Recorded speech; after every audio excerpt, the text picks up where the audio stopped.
Hi friends, it's Grace and welcome back to another video. This is my February edition of Reading Booktubers' favorite books. My apologies that this is coming a little bit late. Unfortunately, I was sick last weekend and I could not get any filming done, so this will just be about a week later than I had originally planned. But it's here. So in January, I read Beowulf, which was recommended to me by Philip Chase. Now, I am creating a playlist for this series, so if you're interested in watching the January video, I do have that playlist on my channel of Reading Booktubers' favorite books. And this month, we have another person, of course, that has recommended me a book. So that is Stephanie from Ms. Richards Reads. And I know that based on Stephanie's channel and what she enjoys, our tastes overlap. They don't always overlap, but a lot of the times when I hear Stephanie talk about the things that she loves in books, I think like, wow, I really love those things too. And she has read and loved a lot of series that are on my TBR wish list, so to speak, my relatively high priority series that I would like to get to soon. So I knew that I really wanted Stephanie to participate in this, and I was so happy when she agreed to do so. And so the book that Stephanie recommended to me was The City of Brass by S.A. Chakraborty, which is the first book in the Daevabad trilogy, and a trilogy that I have been wanting to get to for quite some time. And so I'm really happy that this was picked in February, because the one thing about me asking for these recommendations is that I do have to wait until they come up to read them. So one downside that I didn't think of when I planned this series, but I got lucky. So this is a story about Nari, a con woman who lives in Cairo, Egypt, and she lives in, of course, a bit of a magical version of Cairo. She herself has these kind of like healing powers. She doesn't know where they came from. They're just something that she has always had. And she ends up accidentally summoning a djinn, and things kind of spiral from there. She realizes that her and this djinn may need to go on a quest to this legendary city of Daevabad, because she might be kind of like destined to be there, something entwined with her like heritage or something that is special about Nari. So we follow them from there, and so that is just a quick synopsis. And so I have vlogged my thoughts on this book. But first, before we get into that, we're gonna hear from Stephanie about why she recommended this. Hey Grace, thank you so much for engaging in this project. I am super excited to recommend The City of Brass by S.A. Chakraborty. I know that you really appreciate good world building and rich culture in your books, and this one definitely has it. It also has very endearing characters with a great, well-paced plot and very cool twists and turns throughout the plot. So I think that you're really going to enjoy it, and I hope that you love it enough to continue on with the entire series, because the sequel truly does have one of the most satisfying conclusions I've read to a trilogy. Okay, so it's so lovely to hear her enthusiasm for having me read this, and it's just also very nice that it matched up with my enjoyment of it. But now that we have heard some of the reasons why Stephanie wanted me to read this, let's get into the vlog. Hi friends, this is the beginning of the vlog portion of this video, because I am starting City of Brass today, and I'm really excited about it. So once again, this is basically just me saying hello, letting you know that I'm starting the book, and I will update you whenever I'm like any significant amount of the way through it. I have fantastic news, which is that last night at work, and in what you would consider like one sitting, I got through 110 pages of City of Brass. And one reason for that is that it's super easy to read, but another reason for that is just I was loving it. It's so much fun. I love the mythology that this is pulling from already. I really enjoy our main character already.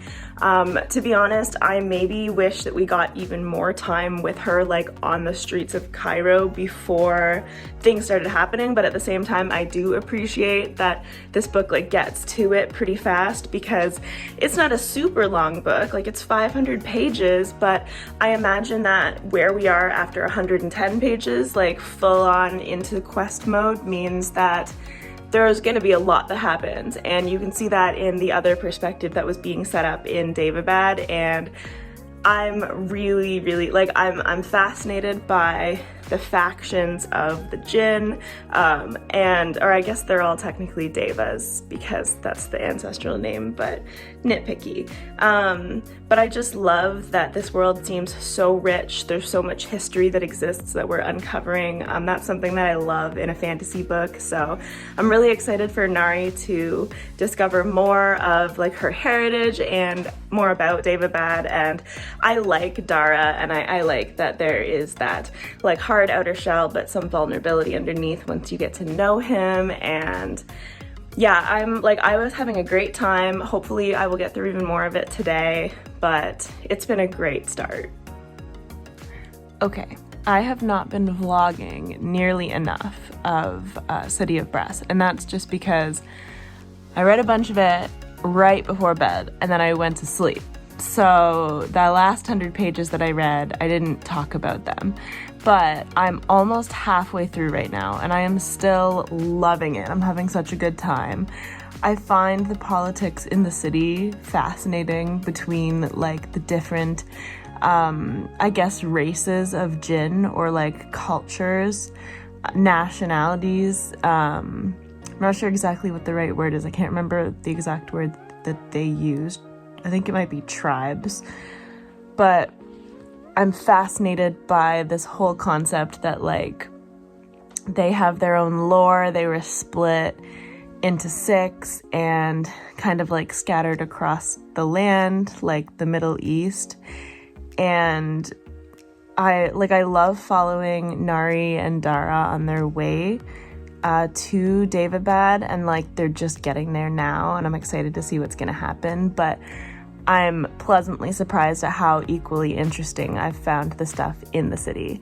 Because at first I was like, oh no, like I want more of Nari, but yeah, like it definitely has equaled out for me, and I really like the kind of commentary that's being made on how the Shafit are treated, but also at the same time like the difficulty of it. Like they should still treat them better, but there's also the fact that they can't really allow them to leave into the human world, which is an interesting wrinkle. And I'm really excited to see how Dara and Nari are received, since she is Shafit, even though she has the blood of the Nahid. So yeah, I'm like, I just wanted to do a quick update because I don't want to just get too excited, read way too far in, and then do like an update after 200 pages. But after I read another 100, I'll try and check back in. Okay, so I finished City of Brass last night at work. It was so cool, so amazing. I am giving it 5 stars, and it's like a slightly rounded up 5 stars. Like it might be like 4.75, but even on Storygraph, I'm giving it 5 just because like I have the feeling that the series has the potential to get even better, but this book was just like so good. I really did enjoy it so much.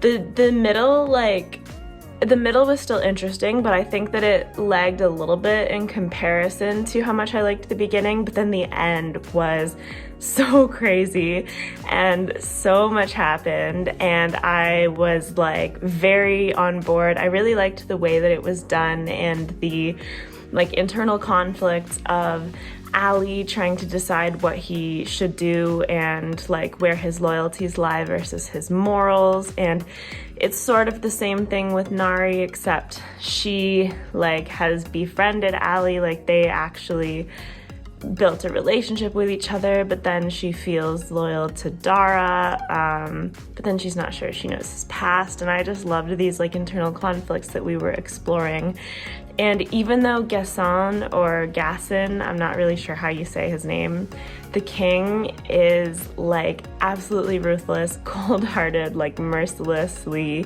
like politically savvy, like terrible person, obviously, aside maybe from caring about his sons, but I love him as a character. Like the pragmatism and the realism, it's just so interesting to read about, and so like, I don't know, realistic, I guess, because I feel like there are a lot of times when people will even put aside their own morals, whatever they think, in order to like agree with the face of a political reality and just make the path like easier outside of themselves. And I think that was really interesting. And then there's like Jamshid and Kaveh and Nisreen and like whatever the hell they're doing. And like there are still so many directions to go. And that's why I'm so excited like after this ending, because we wrapped up some things. Like we know that Ali is in exile, which is basically an execution. And then we have Nari, who has bound herself to this marriage, but like she is ready to not give up. And like, I don't know, Muntadir is interesting because I understand why he hates Nari so much, and obviously he has a relationship with Jamshid, and I have no idea in the next book how like our relationships between those three characters are going to develop, seeing as like him and Nari are promised to one another. And yeah, I'm really excited. I obviously don't think that Dara is actually gone, but I feel like he will be gone for a while because that's a secret that's being kept for now. But yeah, I'm so glad that I finally read this. The like real life culture and history and like folklore that it's pulling from is so cool, and I love what S.A. Chakraborty did with it.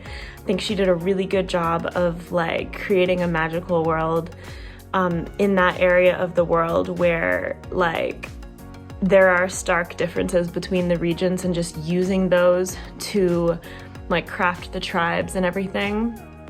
I really loved what she did with that. So I'm really eager to hear what Stephanie has to say about this book, and I will get back to the other section of the video now. Okay, so if you have watched my February wrap-up, you already know what my rating for this book was, or for that matter, if you follow me on Goodreads. So it's not really meant to be like a surprise per se.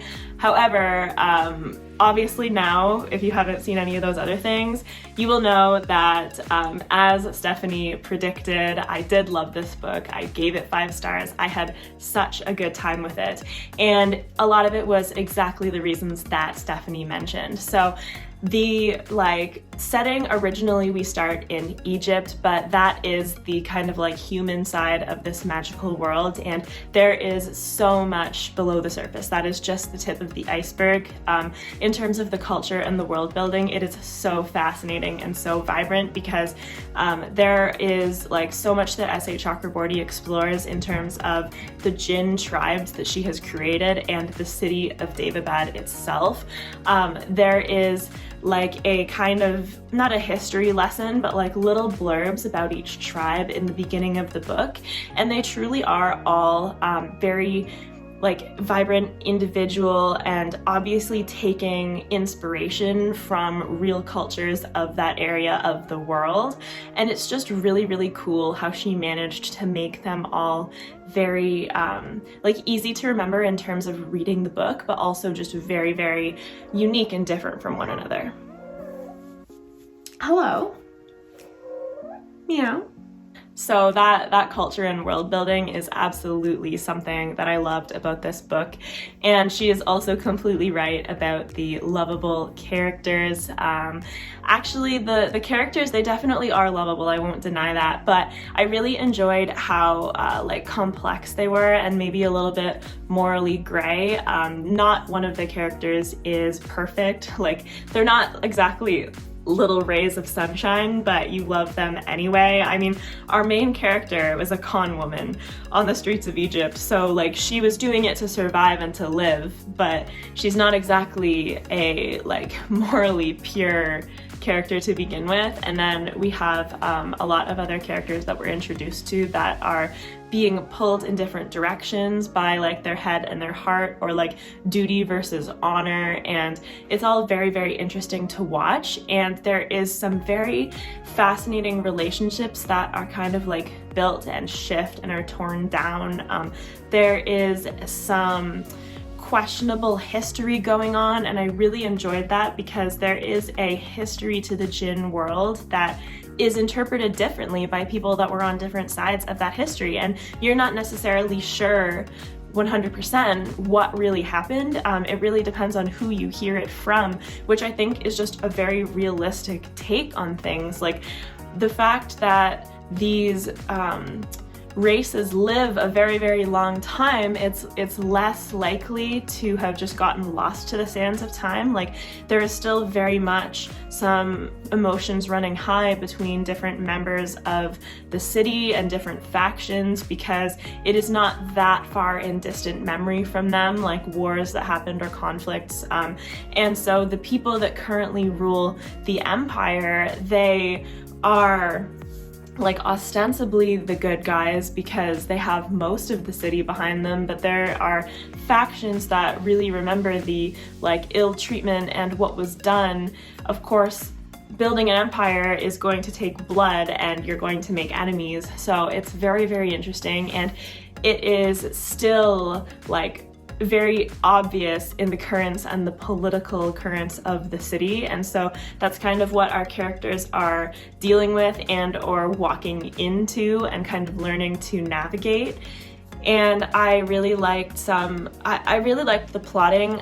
The twists and turns that were mentioned are absolutely wild. So I thought that the pacing was done really well, and the plotting was just like right alongside it in such a way that you thought you knew where things were going, and then there would be a reveal that was completely like unexpected, but also I was totally on board for. And I love those kinds of reveals because sometimes you're like, okay, where did that come from? Like that makes no sense at all. But in this, it was like, oh my God, like I did not think of that, but it makes complete sense. And so those are the best kinds of reveals.